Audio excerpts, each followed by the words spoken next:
Hello there. Okay, one of the things people ask all the time when we do clinics, when we're online, whatever it might be, is what is the purpose for some of these tools? What do we do with them? How do we get? So I thought, let's do a little equipment review. So one of the things that we work on quite a bit is a target. And the target is, in a nutshell, the target is to create behavior. So it's not to become something where 100% dependent upon. As soon as I start doing targeting with a horse, I start thinking, how am I going to fade the target from this behavior? I'm not in a hurry to do it because I know that we need it as long as we need it. But the point of the target is to create behavior. So if a behavior is not occurring, we cannot click on it, we cannot reinforce it, we cannot increase the frequency of seeing that behavior repeated. So that's your basic idea of a reinforcer. So we need to create the behavior. How do we get the behavior to happen? How do we take a small step towards a behavior, a successive approximation? What are the building blocks towards that behavior? So the target is hugely important for this piece. So the target is, and with the marine mammals, think about it. We didn't have halters and lead ropes. Everything we did was with a target. Everything was taught with a target. Whether it's a 2-foot target, a 5-foot target, a 10-foot target, a 15-foot target, a 20-foot target, a hand target. We use targets for everything. It's how we create a behavior. No halters and lead ropes at all. So let's think about it. Okay, let's say I want my horse to get near the trailer, but my horse hates the trailer. How am I going to get him anywhere near the trailer? How am I going to get him to look at the trailer, particularly if I'm working with him at Liberty and I want to give him choice, because choice is so valuable. By utilizing the target, I have a way to get him closer to the trailer, near the trailer. I can use it to lower his head for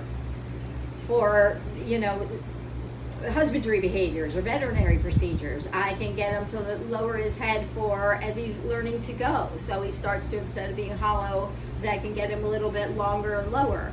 I can use it for a horse who, let's say a horse will not move forward.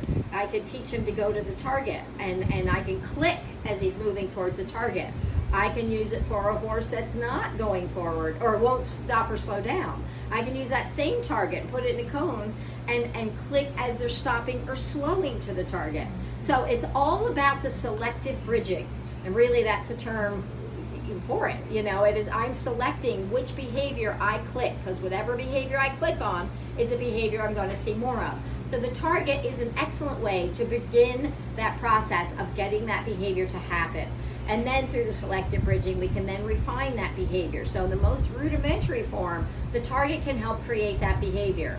I want a horse to back up. I can start and say, hey, they're here. I can say, hey, can you follow the target back? And as they start to follow back, they start backing up. I'm going to click the feet and the backing, because really what I want is backing. It's not really touching the target. So that's a little clue for you guys. It is not truly about touching the target. It is about following the target or pursuing the target. Another thing that people do quite often that doesn't lend itself to that is they will only click them for touching the target. In the beginning, that's what we do. Touch target, touch target, touch target, touch the target, till they're learning that I want to touch that target. But then what I'll start doing is I start clicking as they're pursuing the target. Because, okay, so let's say I'm holding it out here and I want Henley to come from here to there, and I say target, I'm going to click as she's walking towards it, because really what I wanted is when I, said her voice or presented the target, I wanted her to come pursue the target. If it always means she has to touch the target and then I move the target, that might be very frustrating, because they're like, how am I supposed to touch it if you're moving it? So it's really important, I think, that we teach pursuing the target. Pursuing the target is a big element and a piece that I see people miss a lot. So that's a little heads up about the target. But like I said, I start thinking, how can I fade that target? I start thinking it right away. I'm not in a hurry to do it, but I do want to start thinking about it. So as we start teaching them to do the target and to touch the target and to follow the target, I do start it's where I bridge. I click on that behavior and say, that's what I like, is going towards the target, following the target, reaching towards the target. All of those pieces are just as important as touching the target, and helps minimize some of that frustration, but also gives me a tool where I can fade the target a little more quickly. So the target is really, really imperative tool. But let's say somebody came to me and said, I'm not, I just want to work on my flying lead change. And they're not really all invested in the positive reinforcement yet. So I'm like, okay, I get it. That's where they want to go. I still want to do the bridge conditioning first without a target, and there's a reason for that.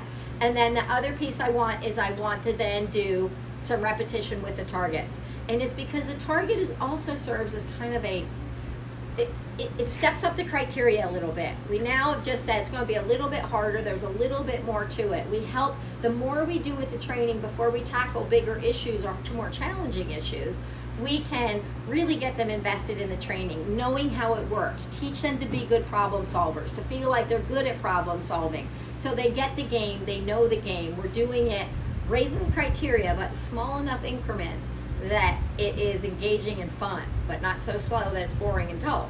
It's a little bit of that art in there, folks. But anyway, so the target, I will use the target regardless of what the behavior is that I think I'm going to work on. This is an important element, and I don't do it while I'm doing the bridge conditioning or the clicker conditioning, because I want the clicker to stand alone in that period. I think that the target can then be fairly distraction. But I also want you to realize the target is to give your horse a clue. It's not to become a crutch that's there forever. Stationary targeting is different. It's stationary targeting. It's always going to be a part of it. But utilizing the target to create behavior, it shouldn't be there forever. They shouldn't be leading with the target forever. You should be able to fade those things and use it in a productive way. Do I use it all the time? Yes. But I also think about how do I fade it from these things so the behavior can stand alone without having to be quite so supporting. Anyway, so we have two targets. We have a handheld target, and that's what I made 1,000,000 years ago, and it is just a wooden dowel with a target head on it, and it's a marine fishing net float, and it is white. I like that it's white because horses have dichromatic vision. They can't see a lot of colors, so they can see yellow very easily, they can see blue pretty easily, and they can see white pretty easily. They can detect those as different colors, and they can tell shades of other things. But if you look at bright orange with a dichromatic filter on it, it looks like dirt color. I mean, it looks like you can't even see it. When to us, our eye picks it up very clearly. So I like the white for that. But again, you can use whatever you want. You don't have to use these tools. You don't have to make this target. But I'm just telling you why I like what I like and where we've made it. So many, many years ago, when I first started working with John and Beezy Madden, we needed a target. So I went and made one just like we made with the marine mammals. It was just like this, except it didn't have this extendable telescoping target part. It was just the wooden dowel, and I made it pretty short, and it became, and these are very impervious, so they hold up to horses biting, they hold up to dirt, they're really pretty good. And they're pretty light, so they're not too heavy, and they don't get eaten very much. Even if they try to, it's not like they've just pulled off a chunk and swallowed it. You're like, oh no. So we have the handheld target. It doesn't have a clicker on it. And then I started making something called the telescoping target. And the telescoping target I started making so that we could reach further out, so we could reach further away, so we could have it, and also we could make it small. A lot of times horses, when they first see something on a stick, it can be, they've had exposure to whips or sticks, and they can be worried about it. So by making it short, a lot of times that is how I start off, and it's a way that we can get them used to it without it being in a stick. I would see a lot of horses respond to something being on a stick. So that was part of it. But then we can make it longer. It's again very light.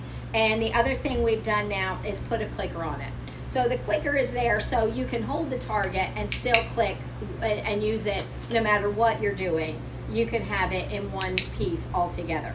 So I think that part is a big advantage for a lot of people. Really like that feature. For a while I went without it because I want to be able to put it in my belt and not, or put it in my belt back here, and the clicker gets hung up. But many people really like the clicker. So we're selling it with the clicker on it.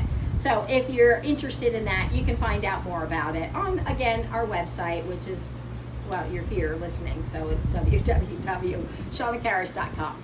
Anyway, so that is the target. That's a little bit of some reminders about the target. And again, the target, many instances of this I talk a lot about in clinics and stuff, but the target can become a bit of a security blanket. It can be something that has good associations. It becomes classically conditioned. It's endorphins and dopamines, and even a horse that's worried, you can see the target go, oh, the target, and it can help a lot of times bring them back under their worry threshold, their fear threshold, or even their excitement threshold. So the target has many great uses, and you can make one out of anything you like. And so just some things to think about, and knowing that there are targets available, or make your own. So get to targeting, you guys. Get your horses on target.